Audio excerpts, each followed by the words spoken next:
지난 한 주간도 하나님께서 우리 기쁨의 동산에 너무너무 잘해 주셨습니다.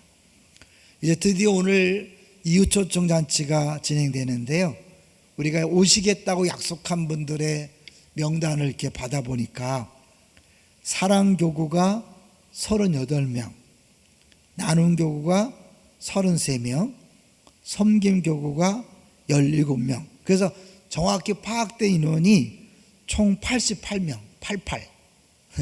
네, 하나님께서 그동안 우리 성도들이 열심히 기도하고 전도하고 초청해서 이렇게 귀한 약속을 받았습니다. 그들이 꼭 올 수 있도록 수시로 기도해 주시고, 오셔서 그냥 한 번 왔다 가는 것이 아니라 꼭 예수를 만나는 구원의 역사 있도록 기도해 주시고 끝까지 잘 섬겨 주시기 바랍니다. 수고하신 분들 감사를 드립니다. 두 번째로는 우리 월화 이틀 동안 재직수련회가 있었죠. 역시 하나님께서 재직수련회에 큰 은혜를 부어주셨습니다. 저는 안산동산교회에서 가장 확실하게 배운 것 중에 하나가 이 재직수련회예요.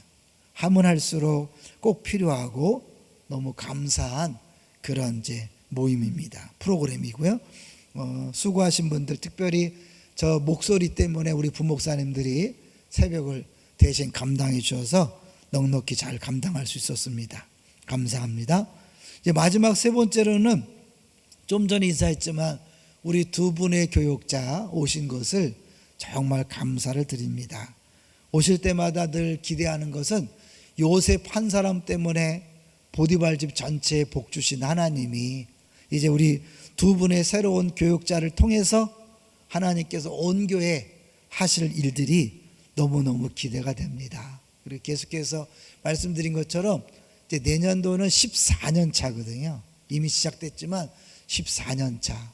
제가 동산교회에서 13년 부목사 생활하고 담임목회 13년을 마치고 이제 14년 차를 시작하는 건 특별한 의미가 있는데, 그때 맞춰서 우리 두 분이 새로 오셔서 하나님이 하실 일이 너무너무 많이 기대가 됩니다. 감사합니다. 계속해서 기도 많이 해 주십시오. 자, 이제 오늘 우리 제목을 한번 볼까요? 오늘 제목이 뭡니까?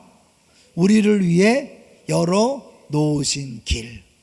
우리를 위해 열어 놓으신 길 제목을 딱 들으면서 뭐에 대한 내용을 할 것이가 대충 짐작하시는 분도 있을 거예요.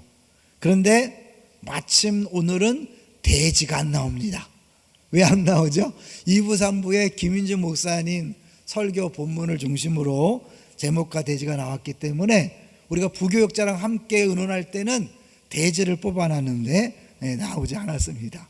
한마디로 말해서 하나님께서 열어놓으신 길 첫 번째는 뭘까요?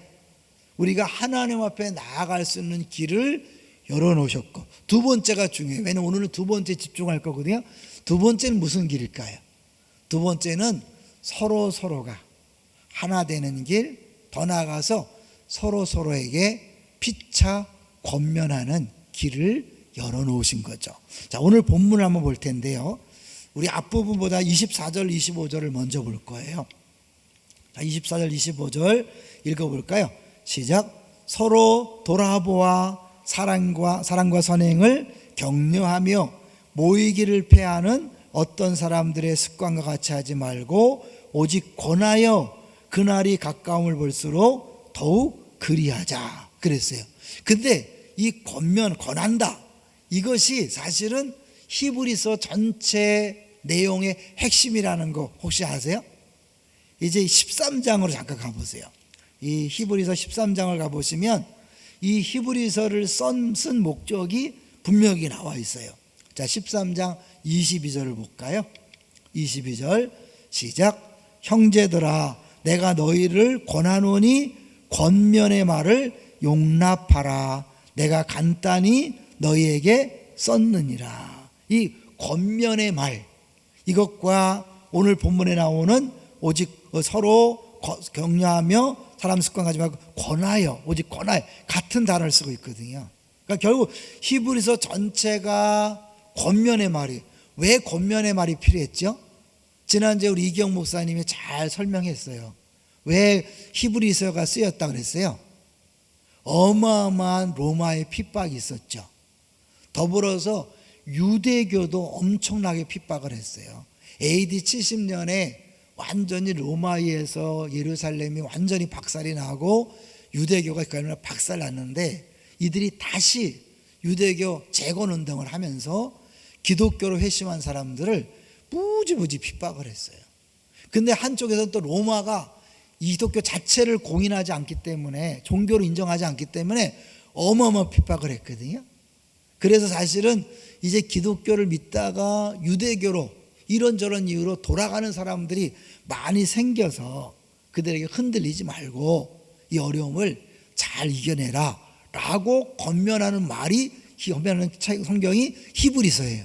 근데 그 권면을 히브리서 저자만 한 게 아니라, 저자는 뭐예요? 너희들끼리 서로 계속해서 권면하라, 그렇게 이야기하는 거죠. 하나 더 보면요, 히브리서 3장을 가보세요. 히브리서 3장 13절을 보시면 또 권면이란 말이 나와요. 히브리서 3장 13절 시작. 오직 오늘이라 일컫는 동안에 매일 피차 권면하여 너희 중에 누구든지 죄의 유혹으로 완고하게 되지 않도록 하라. 죄의 유혹을 받지 않고 넘어가지 않기 위해서는 매일 서로 권면이 필요하다는 거예요. 인정하시나요? 여러분, 매일매일 누군가가 나에게 권면해 주지 않으면 우리는 죄악에 빠질 위험성이 있다는 거예요. 동의하지 않는 분위기죠? 내가 그렇게 약한 존재냐? 스펄전 목사님이 그런 설교를 했대요.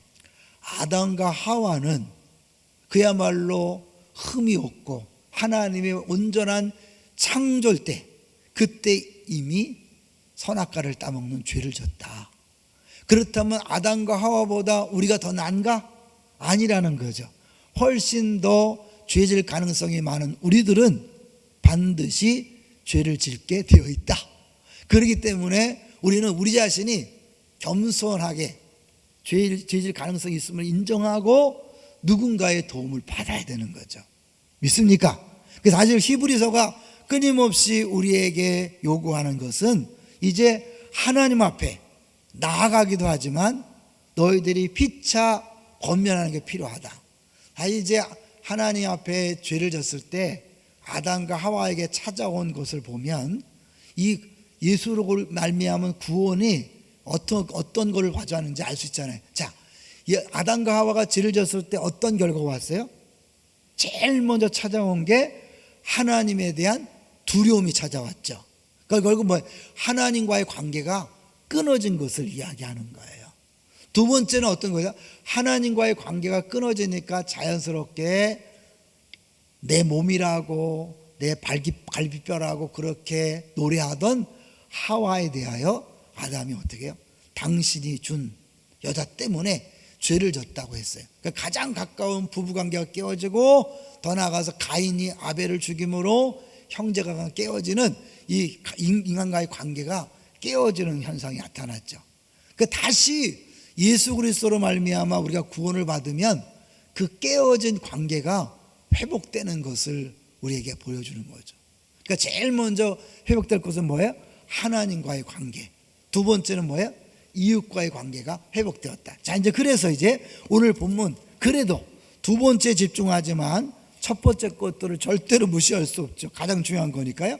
19절을 보겠습니다. 10장 19절로 가보세요. 10장 19절 시작. 그러므로 형제들아, 우리가 예수의 피를 힘입어 성소에 들어갈 담력을 얻었나니. 성소에 들어갈 담력, 결국 뭐예요? 그전에는 들어갈 수 있었어, 없었다? 들어갈 수 없었죠. 하나님 앞에 감히 나아갈 수 없었죠. 특별히 성소 중에도 지성소에는 아무나 들어갈 수 없었어요. 누구만 들어갈 수 있었나요? 누구만 들어갈 수 있었죠? 대제사장이, 그것도 1년에 단 한 번 모든 백성의 죄를 용서받기 위해서 들어갈 수 있었어요. 근데 그 성소와 지성소를 가로막았던 휘장이 찢어졌어요. 언제 찢어졌다 그랬어요? 예수님이 십자가에서 죽으실 때 그 휘장이 위에서부터 아래로 찢어졌어요. 그거는 사람의 힘으로 찔 수 있는 종류가 아니거든요. 어마어마하게 질기고 단단하기 때문에 사람이 찔 수 없는데 하나님이 찢어버렸어요. 왜 찢었을까요? 이제는 누구나 다 그 지성소에 들어갈 수 있게 되었다는 걸 이야기하는 거죠. 특별한 사람, 대제사장만 1년에 한 번 들어갈 수 있는 그 지성소에 이제는 누구나 들어갈 수 있게 되었다. 할렐루야. 이 말은 뭐예요? 하나님을 언제나 만날 수 있게 되었다는 거예요. 그래서 우리 개신교에서는 사실은 천주교에 대해서 약간 많은 것이 다른 게 있는데, 그 중에 하나가 신부에게 굳이 고해 성사를 통해 죄 사함 받는 것을 우리는 인정하지 않아요. 왜냐하면 우리가 직접 하나님 앞에 나아가서 회개할 수 있으니까요. 믿습니까? 사실 이제 누구나 다 특별한 누구 도움이 필요 없이 누구나 다 주 앞에 나아갈 수 있게 되었다. 그것이 누구 때문이에요? 예수 그리스도가 십자가에 못 박혀 죽으셨기 때문에 가능한 거죠. 자, 20절 보세요. 자, 20절. 히브리서 10장 20절 시작. 그 길은 우리를 위하여 휘장 가운데로 열어놓으신 새로운 살 길이요, 휘장은 곧 그의 육체니라. 이 휘장이 뭘 얘기하는지 다 아시죠? 좀 전에 얘기했던 것처럼 지성소와 성소를 가로막았던, 구분해놨던 그 휘장이 찢어진 거예요. 우리가 이제 잠깐 여러분 중요성의 의미를 위해서 하나 생각해 할게요. 대제사장이 1년에 한 번 들어가는데 그 옷에다가 방울을 달고 들어갑니다. 왜 방울을 달고 들어가죠? 가끔 가다가 죽는 수가 있어요. 죽는 수가. 왜 죽어요? 그 대제사장이 하나님 보시기에 흠이 있거나 문제가 있으면 죽여버리는 거예요. 대제사장은 문제 없는데 갖고 들어간 재물이 만약에 흠이 있고 문제가 있으면 또 죽여버리는 거예요. 자, 그런데 제사를 드려갔다 죽었는데 안 나오니까 궁금해서 휘장을 열어봤다? 어떻게 되는 거예요? 그럼 그 사람도 죽는 거예요. 그래서 열어보면 안 돼. 그래서 사실은 딸랑딸랑 소리가 날 때는 아직 살아있구나. 그리고 이제 기다리다가 방울 소리가 안 나면 죽었구나. 때로는 밧줄을 묶고 들어가기 때문에 밧줄을 당기든지 아니면 열어보면 안 되고 그냥 안에다 갈고리를 찍어서 끌어내야 돼요. 그리고 다음 순서인 대제사장이 들어가야 되는 거예요. 그래서 대제사장이 모든 제사를 마치고 나와야 사람들이 할렐루야, 뭐예요? 하나님이 우리의 모든 죄를 다 씻어주셨다는 것을 믿고 감사를 드리는 거죠. 그것이 예수님의 부활과 연결이 되죠. 어떻게 연결이 돼요? 예수님이 부활하지 않았다면 예수님의 십자가는 아무 소용이 없는 헛된 죽음이 되었을 거예요. 왜요? 예수님이 부활하신 것은 예수님 자신이 양이 되어서 제물이 되었고 스스로 대제사장으로서 본인이 양이면서 제물이면서 대제사장 들어갔거든요. 그러니까 결국 십자가에 죽으시면 그 지성소 안에 들어가서 제사를 지낸 것과 똑같아. 드린 것과 마찬가지야. 그분이 부활하셨기 때문에 대제사장이 살아나온 것으로 인정받아서 하나님이 예수님의 제사를 받으셨다. 할렐루야. 이렇게 되는 거예요. 그러니까 구약의 배경을 모르면 예수님의 부활의 의미를 잘 모를 수 있어요. 그리고 예수님께서 부활하심으로 말미암아 그 모든 죄가 다 이제 해결되었는데, 또 이제는 지성소 성소 사이에 있는 휘장을 찢어졌으니까 이제 그럴 필요 없이 다 들어갈 수 있는 거죠. 그래서 예수님의 그 제사를 영원히 한 방에 해결했다 그래서 영단번의 제사다 이런 말을 해요. 더 이상 동물 제사가 필요 없는 거예요. 지성소에 들어가 제사 드릴 필요가 없어요. 왜? 예수님이 다 그야말로 끝냈으니까. 할렐루야. 자, 그런데 이제 여기서 중요한 것은 예수님이 대제사장으로서 제사를 드리고 살아나셨는데 그 살아나오신 표현이 재밌어요. 자, 볼게요. 13장 20절로 가보세요. 여기 중요한 의미가 있어요. 13장 20절. 예수님의 부활을 얘기하는데 보통 때는 죽은 자 가운데서 레저렉션, 부활했다고 그러는데 13장 20절에서는 이 부활을 다르게 표현해요. 자, 13장 20절을 가볼게요. 시작. 양들의 큰 목자이신 우리 주 예수를 영원한 언약의 피로 죽은 자 가운데서 이끌어내신 평강의 하나님이 이끌어냈다는 표현을 써요. 이거는 이상한 표현인 거예요. 보통 부활은 죽은 자 가운데서 다시 살아났다 이런 표현을 썼는데 이끌어냈다, 이건 어떻게 보면 다시 돌아오겠다, 그야말로 추방당했다가 다시 고향 땅으로 돌아오는 그런 때 쓰는 표현이에요. 그러니까 결국 예수님의 부활이 추방당했다가 다시 고향집으로 돌아오는 그런 의미가 있다는 거예요. 무슨 말일까요? 여기에 출애굽의 연관과 있고 어린 양과 연관이 되는 거예요. 그래서 사실은 20장에 보면 이 예수님을 처음으로, 히브리 처음으로 뭐냐면 큰 목자라고 얘기해요. 여태까지 목자라는 표현이 안 썼거든요. 그럼 결국 예수님이 목자라는 건 우리가 뭐라는 거예요? 우리가 양이라는 거예요. 양은요, 특성이 혼자서는 절대로 생존이 불가능한 동물이에요. 첫째, 눈이 나빠. 눈이 나쁘니까 먼 데를 못 봐요. 혼자서 푸른 초장 맑은 시냇말을 절대로 못 찾아가요. 그러니까 혼자 놔두면 굶어 죽거나 목말라 죽는 거예요. 또 하나, 양은 공격용 무기가 없어요. 사실 방어도 못해요. 그렇기 때문에 양은 목자를 떠나는 순간 맹수에게 잡아먹혀 죽는 거예요. 그러니까 우리를 양으로 표현했다는 건 뭐냐면 우리는 목자 없이는 살아갈 수 없는 존재라는 것을 이야기하는 거예요. 그러니까 결국 목자이신 예수님을 따라가야 되는데 더 놀라운 건 뭐냐면 우리가 계속 얘기했던 거 두 번째, 10장 24절 25절, 여러분 이거 굉장한 거 잘 들으셔야 돼요. 24절 다시 보세요. 24절 25절 시작. 서로 돌아보아 사랑과 선행을 격려하며 모이기를 패하는 어떤 사람들의 습관과 같이 하지 말고 오직 권하여 그날이 가까울수록 더욱 그리하자.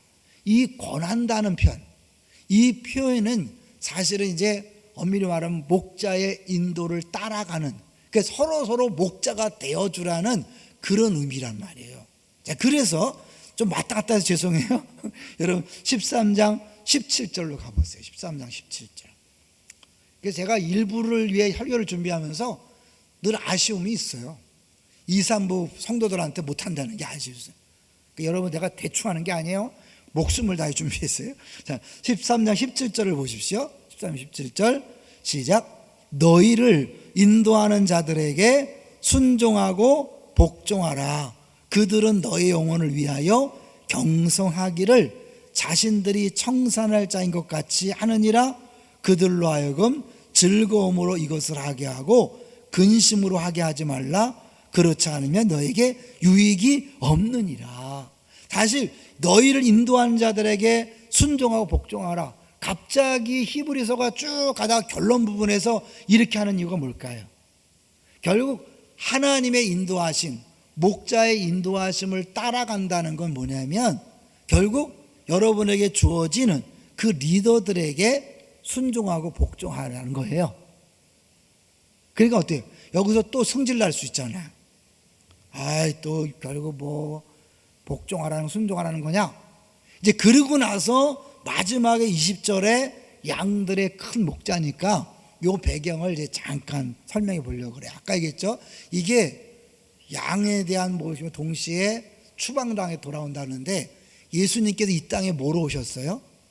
6월절 어린 양으로 오셨어요. 그리고 예수님께서 십자가에 못 박혀 죽으시는 것은 철저하게 버림당하는 거예요. 추방당하는 거예요. 영문 밖에서 죽었고 심지어 아버지에게 버림받아 죽은 거예요.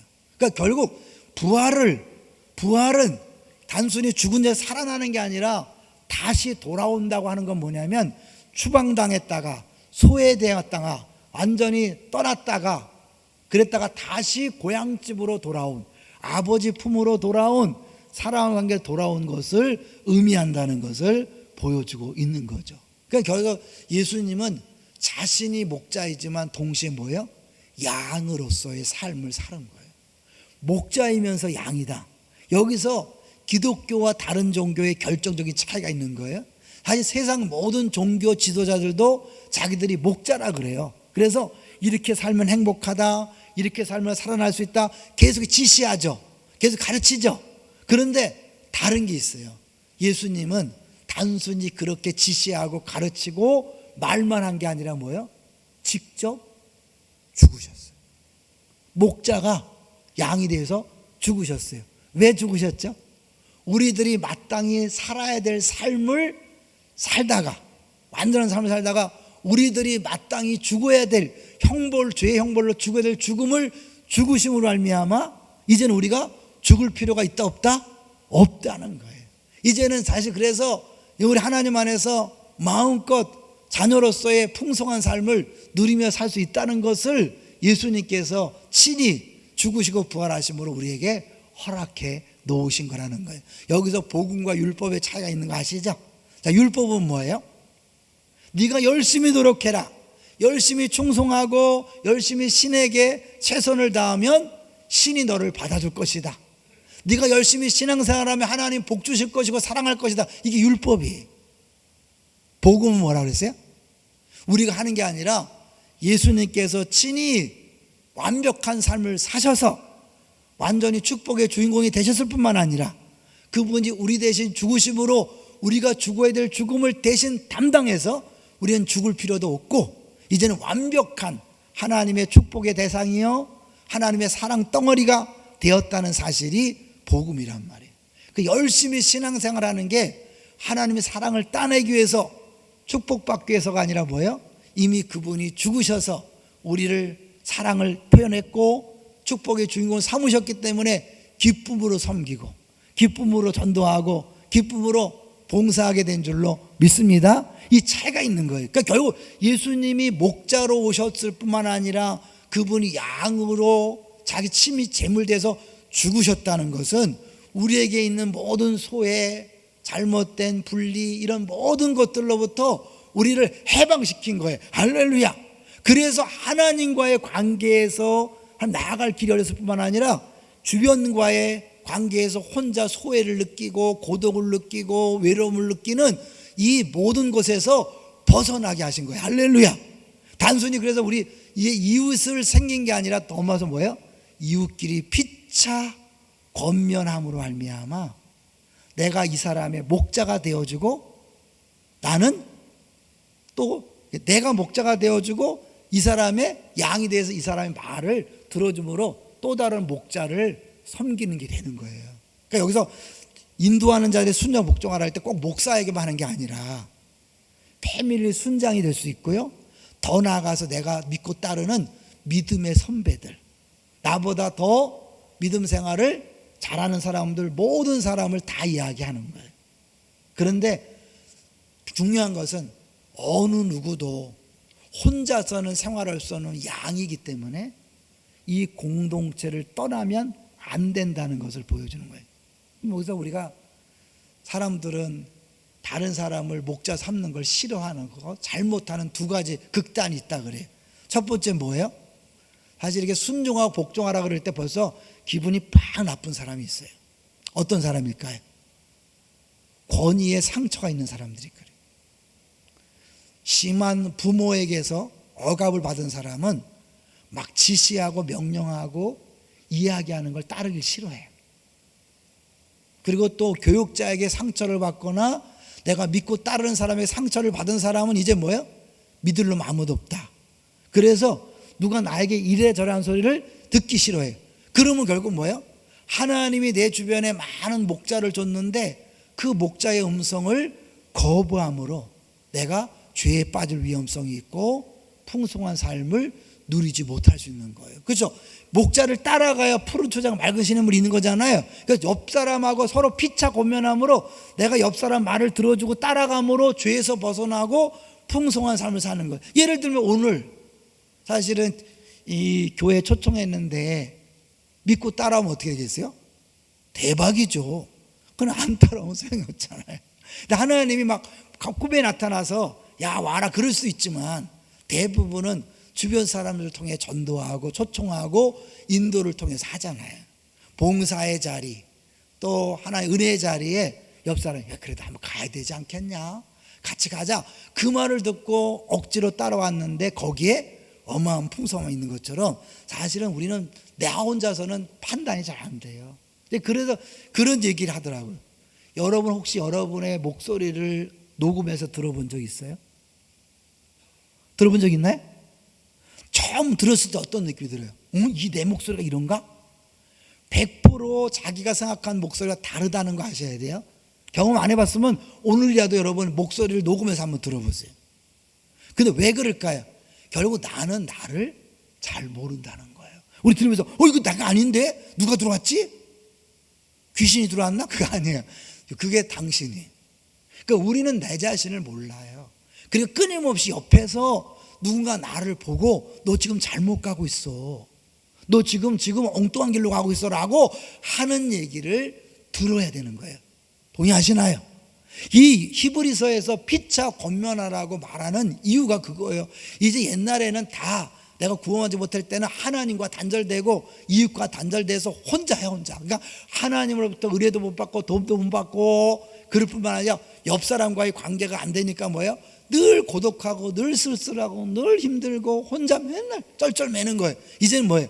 하나님 앞에 나아갈 수 있는 길이 확 열렸어요. 동시에 이웃과의 관계의 길이 열려서 이제 뭐예요? 내가 다른 사람의 목자가 되어서 다른 사람을 선한 길로 인도해 줄 뿐만 아니라 다른 사람이 나에게 정직하게 때로는 충고하고 사랑의 조언을 하고 할 때 그에 순종하면 목자를 따라가는 양이 얻는 풍성함을 누리게 될 줄로 믿습니다. 여러분이 혹시 내 안에서 누가 나한테 말하는 게 무조건 싫은 사람이 있어요. 그거는 큰 상처로 인한 목자 인도를 따라가지 못하게 하는 방해물인 걸 기억하세요. 두 번째는 극단이 뭐냐면 또 너무 사람을 의지하는 거예요. 그래서 잘못된 길로 인도해도 그냥 빠지는 사람이 있어요. 예를 들면 히틀러에 막 독일 사람들이 따라가서 완전 이상한 거 됐잖아요. 즉 이단 교주를 따라가는 사람도 마찬가지예요. 그냥 무조건 따라가는 거예요. 맹목적으로. 근데 사람들은요 왜 그렇게 따라가기를 좋아할까요? 잘 생각하셔야 돼요. 늘 불안해요. 늘 불안하니까 눈에 보이는 사람이 막 확신 있게 나를 따르라 그러면 걱정 없다 그러면 어떻게 빠지기 쉬운 거예요. 그래서 사실은 카리스마 있는 지도자를 사람들이 좋아해요. 저도 옛날에 경험했다 그랬잖아요. 저도 옛날에 중동부하고 그럴 때는 세게 하니까 막 사람들이 막 센 사람들이 막 몰려들어가고 더 세져요. 근데 제가 그게 아닌 걸 알았기 때문에 그렇게 안 해요. 사람들이 별로 안 몰려와요. 사람들은 자기에게 막 나만 따르면 됩니다 이렇게 막 자신 있게 말하는 사람을 따라가게 돼 있어요. 그러다가 나중에 뭐냐면 그 사람이 나를 실망시킬 때 뭐예요? 나 이제 교회 안 다녀. 그리고 사람을 보고 교회를 떠나는 거예요. 그것도 잘못된 거예요. 사실 우리의 진정한 목자는 누굴까요? 완벽하고 진정한 목자는 예수 그리스도 뿐이에요. 믿습니까? 그 예수 그리스도가 완벽한 목자임을 인정하고 그 목자이신 예수님이 내 주변에 눈에 보이는 사람들을 붙여줘서 때를 따라서 나에게 그때그때 인도한다는 사실을 인정해야 그 사람이 맞는 말을 할 땐 따라가지만 틀릴 때는 과감하게 안 따라갈 수 있어야 되는 거죠. 그리고 그 사람이 잘못했다고 시험에 드는 게 아니죠. 상처받았다고 교회를 떠나는 게 아닌 거예요. 둘 다 잘못된 거예요. 이해되시죠? 우리 주변에 얼마나 그런 사람이 많은지 아시죠? 결국 인간의 모든 부분이 약하기 때문에 양이기 때문에 나타나는 현상일 수 있는 겁니다. 이제 결론 부분으로 같이 가보려고 합니다. 하나님께서 우리를 위해 열어놓으신 길 첫 번째는 뭐라고요? 첫 번째는 하나님 앞에 다음 대에 나갈 수 있는 길이 열린 거예요. 여러분 이거는 절대로 놓치면 안 돼요. 탕자가 그렇게 잘못하고 재산을 다 까먹었어도 아버지 앞에 돌아오는 순간 뭐예요? 바로 반지를 끼워주고 신발을 신겨주고 아들의 권위를 회복시켜줬어요.